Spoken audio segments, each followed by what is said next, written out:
So guys, good evening sa inyo, no?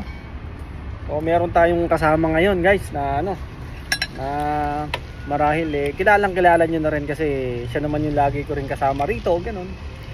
Aso nga lang, guys, meron akong bad news sa inyo. Etong etong kasama ko ngayon, ilang araw na lang mag-exit na, lilipat na siya ng ibang bansa. So nakakalungkot kasi syempre ito lang naman lagi kong kasama rito. Saka magkaano talaga kami yan, magka-vibes talaga kami, no.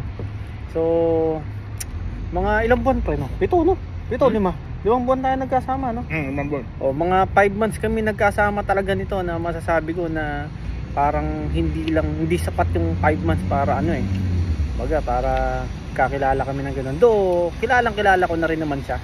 Pero sa ikling panahon na yun, no, doon ko talaga napatunayan na itong kasama ko ngayon ay napakabait, no? Tapos okay kasama compare sa iba, no? Para tayo makisama eh. Oh, yun. Yun importante sa trabaho. Kumbaga, ibig sabihin nagkasundo kami sa ilang bagay, no? So ito nga palang kasama ko, guys. Ito nga pala si Danny. Yan, Danny, oh. Yan. So kilalang kilala niya, no? So tanungin natin siya, guys, kung bakit ba siya hindi, seryoso, hindi. Kumbaga, seryoso naman, di naman to. So tanungin natin siya, guys, kung bakit mas pinili niya yung, hindi man mas pinili, no? Kumbaga, sabihin na natin merong mas magandang opportunity doon sa pupuntahan niya, no? Kaya nakapag-decide siya na talagang lisanin itong Canada, no? So guys, tanungin natin siya, ha? O, Dan. Ayan. Ayun natin. Dan. Yan. Okay, si Danny nga pala, guys, Dan. Sushi chef, no?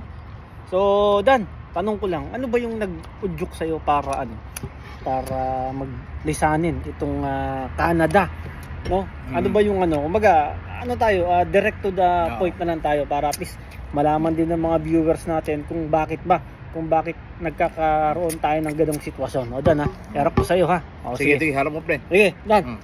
Ano mo? Bakit? Ano yung unang rason kung bakit? Yung unang rason talaga bakit ako gustong umalis na dito.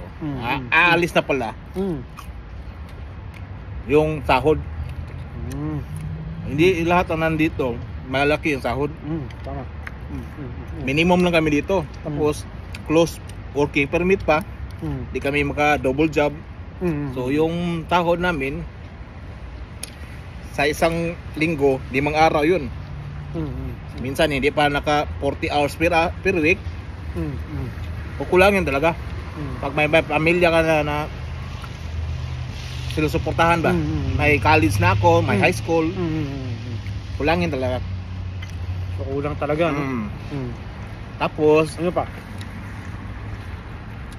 Kung double job naman, okay sana. Tapos dito pa, hindi libre accommodation. Yun yung number 1 na cons dito. Hindi libre accommodation, magbabayad ka ng apartment mo. Natitirahan mo. Magkano bang bayad? Minimum na yun, 750. Minimum yun sa BC. Dadas, oh. Isang kwarto lang yun, ha?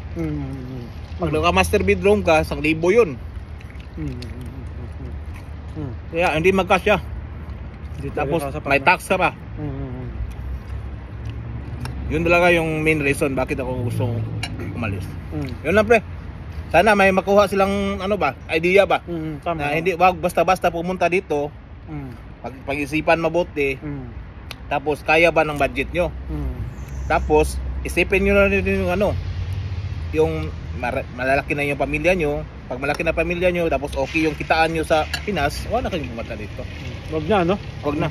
Yan yung advice ko. Tapos kung single ka, yun, pwede kang sumugal dito. Pwede yun. Nasa mga late 20s ka o late 30s, mabuti yun, okay yun. Yun na, pre. I-edit mo maayos, ha? Tanungin natin, Dan, saan ka nga pala pupuntang bansa ulit? Na? Kang bansa? Bahamas tayo, Bahamas. Bahamas, yun. Parte sa ng US na, di ba? Nasa baba ng Miami. Nasa baba ng Miami, yun. So guys, yun, ha, narinig nyo. Pag-isipan muna bago ka pumunta dito. Pag-isipan muna kasi talagang ako naniniwala ako na meron talagang advantage at disadvantage yung pagpunta mo rito sa Canada. Hindi basta pag sinabing Canada, Canada, napakagandang lugar, napakalalaki na sahod. Sabi nga nila, do your own research. Yun, do your own Research research. Oo. Kaya padalos-dalos. Wag padalos-dalos talaga. So ito, base sa experience lang naman namin to, no? Siyempre, merong ilan sa inyo na talaga naging successful dito sa Canada. Well, okay yun. Kaso nga lang, based sa experience namin, yung kineshare lang namin sa inyo para at least magka-idea rin kayo kung ano ba talaga ang totoong buhay dito sa Canada, no? Hindi pag sabing Canada. Baka yung maniwala ng ibang vlogger na lahat sinasabi yung mga magaganda. Tama. Di lahat sinasabi yung ano naman yung cons pa. Puro pros na yung gamit. Sabihin mo na yung anong kapangitan rin. Yun talaga. So guys, yung weather also, kunin nyo rin yung ano yun, yung idea ba kung pwede ba kayo pumunta dito? Kung kaya ba yung kaya weather ba yung dito, lamig? no? Tama. Kasi sobrang lamig talaga rito, guys. How much more pa sa ibang probinsya rito, nako. Di ba? So, yun, Danny. So, guys, kailan ka alis? 19. So, 19, guys. Pumunta na siya ng Bahamas, lilisanin na niya ang Canada, no? So, at least, yun, na-interview natin kahit papaano si Danny. So, sana may nakuha yung mga viewers napulutan natin. Kayong ano ba? Tama. Aral o suggestion man lang. Tama. So, guys, yun. Maraming salamat sa inyo. At, Danny, thank you, Thank you. Thank you. Just always follow his page. Subscribe. And like always. And don't skip ads. Okay? Yun. Okay, yun lang. Maraming salamat. God bless you all.